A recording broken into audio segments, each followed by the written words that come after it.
अस्सलाम वालेकुम।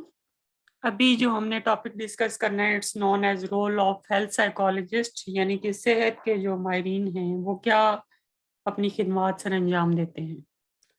सेहत की नफ्सियात, आपको पता है कि इसमें हम जब हम सेहत की बात करते हैं तो इसमें जिस्मानी तौर पर, नफ्सियाती तौर पर और समाजी तौर पर बेहतरी की बात करते हैं। ठीक है, यानी कि तीनों पहलुओं से अगर कोई इंसान सेहतमंद हो तो उसको हम कहते हैं कि हेल्थ। ठीक है, तो अगर हम हेल्थ साइकोलॉजिस्ट की बात करें तो वो डिफरेंट जगहों पर अपना रोल प्ले करते हैं। जैसे कि हॉस्पिटल है, हॉस्पिटल में जो है वो आपको पता है कि डिफरेंट जो बीमारियों के लिए मरीज आते हैं, मुख्तलिफ बीमारियों के इलाज के लिए मरीज आते हैं। इंसान को जब भी कोई बीमारी लग जाए तो उससे शदीद किस्म की तशवीश का शिकार इंसान हो जाता है। तो एंजाइटी जो इंसान को उस वक्त होती है उससे उतनी बीमारी नहीं होती जितनी उसके बारे में सोच सोच कर और बार बार उसका ज़हन में ख्याल कर करके जो इंसान ज़्यादा बीमार हो जाता है। अस्पतालों में मौजूद डॉक्टर के मुताबिक शदीद किस्म की जिस्मानी बीमारियों जो शदीद किस्म की जिस्मानी बीमारियों में मुब्तला लोग होते हैं उनमें आमतौर पर नफ्सियाती बीमारियां भी बहुत ज़्यादा पाई जाती हैं। ठीक है, तो जो मायरीन सेहत की नफ्सियात दान हैं, ठीक है, वो ऐसे कर वो उन लोगों को डील करते हैं और उनके जो साइकोलॉजिकल प्रॉब्लम्स हैं उनको एड्रेस करते हैं। उनके अंदर अगर एंजाइटी है, डिप्रेशन है, ठीक है, जो मायूसी की कैफियत है उससे उनको बाहर लेकर आने की कोशिश करते हैं। ठीक है, क्योंकि इंसान की जिस्मानी सेहत के साथ साथ उसकी नफ्सियाती सेहत भी उतनी ही इम्पोर्टेंस रखती है। हमारा ये बहुत इंपॉर्टेंट रोल होता है एज ए हेल्थ साइकोलॉजिस्ट कि हम उनकी नफ्सियाती सेहत का ख्याल रखें। ठीक है, उनके अंदर जो फॉर एग्जांपल अगर डिजीजेस के साथ जैसे कि शुगर है, हाई ब्लड प्रेशर है, हेपेटाइटिस है या इस तरह की जो दूसरी बीमारियां हैं, तो उसकी जो स्ट्रेस होती है उसको कैसे हैंडल करना है, स्ट्रेस को कम कैसे करना है, स्ट्रेस को मैनेज कैसे करना है, जो तशवीशनाक सूरत हाल है या जो तशवीश है, एंजाइटी है, उसको कैसे कम करना है और फिर उसके साथ साथ उनकी मेंटल हेल्थ को कैसे बेहतर करना है, ये सारा हेल्थ साइकोलॉजिस्ट के रोल में शामिल है। Number two, health care clinics. आपको पता है कि डिफरेंट जगहों पर जो है वो हेल्थ केयर क्लिनिक्स कायम हैं जहाँ पर लोगों की नफ्सियाती, जिस्मानी और ज़हनी सेहत का ख्याल रखा जाता है। माहिरीन सेहत की नफ्सियात अपना किरदार हेल्थ केयर में भी फराम करते हैं, जहाँ पे वो डिफरेंट क्लिनिक्स में लोगों के ज़हनी और जिस्मानी अमराज की लाहक होने की वजह से जो उनके अंदर नफ्सियाती और ज़हनी अमराज हैं उनको डील करते हैं, उनका इलाज मुआवजा करते हैं। दुनिया भर में हेल्थ केयर सेंटर्स में माहिरीन सेहत की नफ्सियात अपना किरदार अदा करते हैं ताकि अफराद की जिस्मानी सेहत के साथ साथ उनकी नफ्सियाती सेहत भी बेहतर हो। फिर तालीमी मैदान में भी हेल्थ केयर साइकोलॉजिस्ट जो है वो अपना रोल प्ले करते हैं। वो डिफरेंट काइंड ऑफ रिसर्च करते हैं कि कैसे प्राइमरी प्रिवेंशन की जाए और किसी डिजीज को या किसी भी प्रॉब्लम को स्टार्ट होने से पहले ही उसको ख़त्म किया जाए। ठीक है, वो तालिबों को कॉलेज और यूनिवर्सिटी की सतह पर सेहत की नफ्सियात में हम कौन से टूल्स यूज़ करते हैं, कौन से डिफरेंट मॉडल्स यूज़ करते हैं, बीमारियों की वजूहात क्या होती हैं, बीमारियों का इलाज कैसे किया जा सकता है, बीमारियों की इकसाम कौन सी होती हैं, उनके बारे में बताते हैं, उनके डिफरेंट कोर्सेज बढ़ाते हैं और किस तरीके से प्रिवेंशन क्या होती है, प्राइमरी प्रिवेंशन क्या होती है, सेकेंडरी प्रिवेंशन क्या होती है, टर्शरी प्रिवेंशन किसे कहते हैं। डिफरेंट सेमिनार्स और डिफरेंट क्या कहना चाहिए कि कॉन्फ्रेंसेस के जरिए स्टूडेंट्स को इंफॉर्मेशन प्रोवाइड की जाती है अबाउट हेल्थ साइकोलॉजी। फिर कारोबारी मैदान में भी हेल्थ साइकोलॉजिस्ट अपना रोल प्ले कर रहे हैं। कारोबारी दुनिया में काम करने वाले अफराद को अपनी जहन से मुतलका अमूर पर मायने सेहत के नफ्सियात की ज़रूरत होती है। ठीक है, और वो वहाँ पर अपना रोल प्ले करते हैं। आपको पता है कि जब इंसान कोई जॉब करता है तो वहाँ डिफरेंट किस्म की ज़हनी उलझनों का शिकार हो जाता है। आमतौर पर जो जॉब इन्वायरमेंट है वो काफ़ी स्ट्रेसफुल होता है, तो स्ट्रेस को कैसे डील करना है, ठीक है? और मुलाज़मीन और अफ़सरान का आपस में ताल्लुक अगर बेहतर ना हो तो उसकी वजह से जो एक एंग्ज़ायटी और स्ट्रेसफुल सिचुएशन क्रिएट होती है उसको कैसे हैंडल करना है, ठीक है? अगर मुलाज़मत के दौरान कोई जिस्मानी बीमारी लाक हो जाए तो उसको कैसे हैंडल करना है, ठीक है? और जो इंसान की स्ट्रेस होती है, फ़ियर्स होते हैं और जो तशवीश होती है, उसको हम इसमें एड्रेस करते हैं। फिर तिबी सतह पर भी किरदार सरअंजाम देते हैं। ऐसे लोग जो कि टर्मिनल डिज़ीज़ का शिकार हों या किसी ऐसी बीमारी का शिकार हों जो कि क्रोनिक नेचर की हो, काफ़ी लंबे अरसे तक रहे तो उसका नफ्सियाती सेहत पर बहुत ही बुरा असर होता है, ठीक है? फिर हम जब ज़ाहिर है कि जब बीमार होते हैं तो हम मुख्तलिफ़ किस्म की मेडिसिन्स लेते हैं और वो मेडिसिन्स भी हमारे लिए काफ़ी स्ट्रेसफुल होती हैं, ठीक है? और उनके काफ़ी साइड इफ़ेक्ट्स भी होते हैं, ठीक है? इसलिए हमें नफ्सियाती सहारे की ज़रूरत होती है। इस तरह के मरीज़ों के इलाज के लिए माहिरीन सेहत के नफ्सियात दान जो हैं वो तभी सतह पर बहुत सी आम जो है वो खिदमात सर अंजाम देते हैं, जैसे कि आम तौर पर जब हम किसी चीज़ का इलाज करा रहे होते हैं तो जल्दी फेड अप हो जाते हैं, हम उकताहट का शिकार हो जाते हैं। तो उस उकताहट से कैसे निकलना है, ठीक है? और अपने आप को सेहत की तरफ राग़िब करना है और अपने आप को जो है वो अ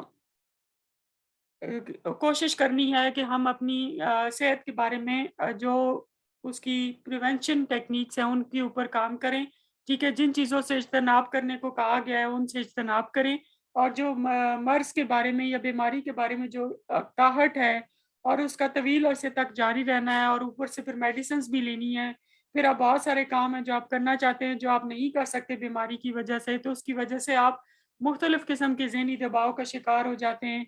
और फिर और ज़्यादा बीमारियाँ जो है इंसान के अंदर पैदा होना शुरू हो जाती हैं। इसलिए हमारा काम क्या होता है कि इंसान की जो क्या कहते हैं ईगो है उसको बेहतर बनाया जाए, उसका जो सेल्फ एक्चुअलाइज़ेशन है, तौक़ीर ज़ात है उसको बेहतर बनाया जाए, ठीक है? और उसके जो बीमारी और ज़िंदगी से मुतल्लिक़ ख़यालात हैं उनमें पॉज़िटिविटी लाई जाए, ठीक है? उनका एतमाद बहाल किया जाए और उनको साइकोलॉजिकली मज़बूत बनाया जाए। नफ़सियाती तौर पर जब एक इंसान सेहतमंद होता है तो अपनी ज़िंदगी में आने वाले मसाइल को बेहतर तौर पर हैंडल करने के काबिल भी हो जाता है।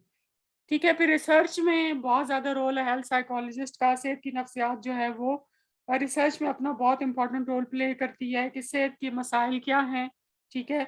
उनकी वजूहात कौन-सी हैं, किस तरीके से जो है वो इनका इलाज किया जा सकता है, बीमारियाँ कैसे पैदा होती हैं, बीमारियों की क्या वजूहात होती हैं, बीमारियों का कैसे जो है वो इकसाम है और कौन-सी बीमारी की सूरत में किस तरीके से इलाज कराया जा सकता है, ठीक है? और जिस्मानी बीमारियों के नतीजे में कौन-सी नफ़सियाती बीमारियाँ जो हैं वो लाहक हो सकती हैं, ठीक है? और किस उम्र में कौन-सी जिस्मानी या नफ़सियाती बीमारियाँ हो सकती हैं और कौन से नफ़सियाती तरीकों से उनका इलाज जो है वो किया जा सकता है, ठीक है? तो इसमें डिफरेंट इश्यूज़ के ऊपर या डिफरेंट टॉपिक्स के ऊपर हम अपनी रिसर्च करते हैं ताकि लोगों की ज़िंदगी को बेहतर बनाया जा सके। फिर सेमिनार्स और कॉन्फ्रेंसेस कंडक्ट कराई जाती हैं, अच्छी सेहत और बीमारियों से बचाव की आगाही मुहिम की जाती है, जैसे लोगों के अंदर सेमिनार्स के ज़रिए, कॉन्फ्रेंसेस के ज़रिए इन्फॉर्मेशन प्रोवाइड करना कि डेंगू कैसे फैलता है, डेंगू से बचाव कैसे मुमकिन है और डेंगू को काबू करने के लिए हम क्या कर सकते हैं। इसी तरीके से कोरोना में कौन-सी हमें एहतियाती तदबीर इख्तियार करनी चाहिए, कोरोना का साइकिल किस तरीके से अपना रोल प्ले करता है कि किस तरीके से हम अपने आप को कोरोना से बचा सकते हैं और कौन-सी सूरत-ए-हाल है जहाँ पे हम कोरोना जैसे मर्ज़ में मुब्तला हो सकते हैं। तो सेहत की नफ्सियात के जो माहिरीन होते हैं वो फ़र्द को अच्छी सेहत के बारे में तालीम देते हैं। वो अफ़राद को बताते हैं कि कैसे अच्छी सेहत को अपनाया जा सकता है। अच्छी जिस्मानी सेहत के साथ-साथ अच्छी ज़हनी सेहत क्या होती है और क्यों ज़रूरी है? क्योंकि सेहत का निसार महज़ जिस्मानी सेहत पर नहीं होता है बल्कि साथ-साथ ही ज़हनी सेहत पर भी होता है। नीज़ वो अफ़राद को आगाही, तालीम और मुख्तलिफ़ तरीके बताते हैं कि कैसे जो है वो बीमारियों से खुद को बचाया जा सकता है। इंसान को बीमारियाँ किस तरीके से लगती हैं और किस तरीके से उनसे बचा जा सकता है। अगर फ़र्द में ज़हनी और नफ़सियाती बीमारियाँ हों, ठीक है? तो सेहत की नफ्सियात दान जो हैं वो किस तरीके से उनका इलाज मुआलजा करते हैं, ठीक है? और लोगों में अच्छी सेहत के फ़रोग़ के लिए और शऊर पैदा करते हैं कि किस तरीके से वो अगर अपनी हेल्थ कॉन्शियस रहेंगे, अपनी हेल्थ की बेहतरी के लिए कोशिश करते रहेंगे और ऐसे स्टेप्स लेंगे कि जिससे लोगों को शुगर ना हो या हार्ट प्रॉब्लम ना हो या डिफरेंट काइंड ऑफ डिज़ीज़ ना हो, तो वो हमारा प्रोवाइड करना बेसिक रोल में शामिल है। इसके अलावा मुख्तलिफ़ बीमारियों से बचने और इनके इलाज के बारे में आगाही और शऊर पैदा करना भी हेल्थ साइकोलॉजिस्ट के रोल में शामिल है। फिर मस्बत किरदार और ज़हनी नशोनुमा, सेहत की नफ्सियात के माहिरीन फ़र्द की ज़हनी नशोनुमा के हवाले से भी अपना किरदार अदा करते हैं क्योंकि किसी इंसान की ज़हनी नशोनुमा जितनी बेहतर होगी, उसी हिसाब से वो अपनी ज़हनी उलझनों को भी दूर करने की कोशिश करता रहेगा, ठीक है? तो माहिरीन सेहत की नफ्सियात फ़र्द को सेहत से मुतल्लिक़ तालीम और आगाही फ़राहम करते हैं और सेहत के बारे में इनकी कम इल्मी को बदलते रहते हैं, ٹھیک ہے، اور فرد کو ان تمام عوامل سے آگاہی فراہم کرتے ہیں جو کہ ہیلتھ سے ریلیٹڈ ہوتے ہیں، ٹھیک ہے، اور کس طریقے سے اپنے کردار کو مثبت بنا کر ہم بہت ساری بیماریوں سے بچ سکتے ہیں، کیونکہ فرد کا کردار اس کی صحت اور اس کے دوسرے میٹرز آف لائف میں انفلوئنس کرتا ہے، لہٰذا ماہرین صحت کے نفسیات فرد کا کردار مثبت بنانے اور ان کی ذہنی نشوونما کے لیے اپنی خدمات جو ہے وہ سر انجام دیتے رہتے ہیں، ٹھیک ہے۔ تو یہ ڈفرینٹ رول ہیں جو کہ ہیلتھ سائیکالوجسٹ اپنا پرفارم کرتے ہیں، جس میں ہاسپٹلس ہیں، ہیلتھ کیئر کلینکس ہیں، تعلیمی میدان ہے، کاروباری میدان ہے، طبی سطح پر کردار ہے، نفسیاتی پیمائش کے لیے ہے، ٹھیک ہے۔ نفسیاتی پیمائش کی اگر ہم بات کریں تو ماہرین صحت کی نفسیات صحت فراہم کرنے والے مختلف اداروں اور پرائیویٹ کلینکس میں ڈفرینٹ سائیکولوجیکل ٹیسٹ استعمال کرتے ہیں تاکہ ہم یہ جان سکیں کہ کسی انسان کو کوئی پرابلم تو نہیں ہے۔ ان آزمائشوں کے استعمال سے فرد صحت کے نفسیات دان جو ہوتے ہیں وہ مریض کی شخصیت، بیماری کا درجہ، نفسیاتی بیماریوں اور مریض کے منفی خیالات، جو دباؤ کا شکار ہوتا ہے انسان اس کے بارے میں انفارمیشن، افسردگی تو نہیں ہے کہیں، ڈپریشن تو نہیں ہے کہیں، فرد مایوسی کا شکار تو نہیں ہے، تشویش کا شکار تو نہیں ہے، اور دوسرے نفسیاتی مسائل کے بارے میں سائیکولوجیکل ٹیسٹ کے ذریعے جانچ پڑتال کرتے ہیں، جس کی مدد سے صحت کی نفسیات کے ماہرین کو آسانی ہو جاتی ہے کہ وہ کون سا نفسیاتی طریقہ علاج یا اصلاحات کو متعارف کرا کر فرد کی ذہنی اور نفسیاتی صحت کو بہتر کر سکیں اور اس کو بحال کر سکیں۔ پھر تحقیق میں بھی اپنا کردار ادا کرتے ہیں، اچھی صحت اور بیماریوں سے بچاؤ کی آگاہی میں اپنا رول پلے کرتے ہیں، اور مثبت کردار اور ذہنی نشوونما میں ہیلتھ سائیکالوجسٹ اپنا رول پلے کرتے ہیں۔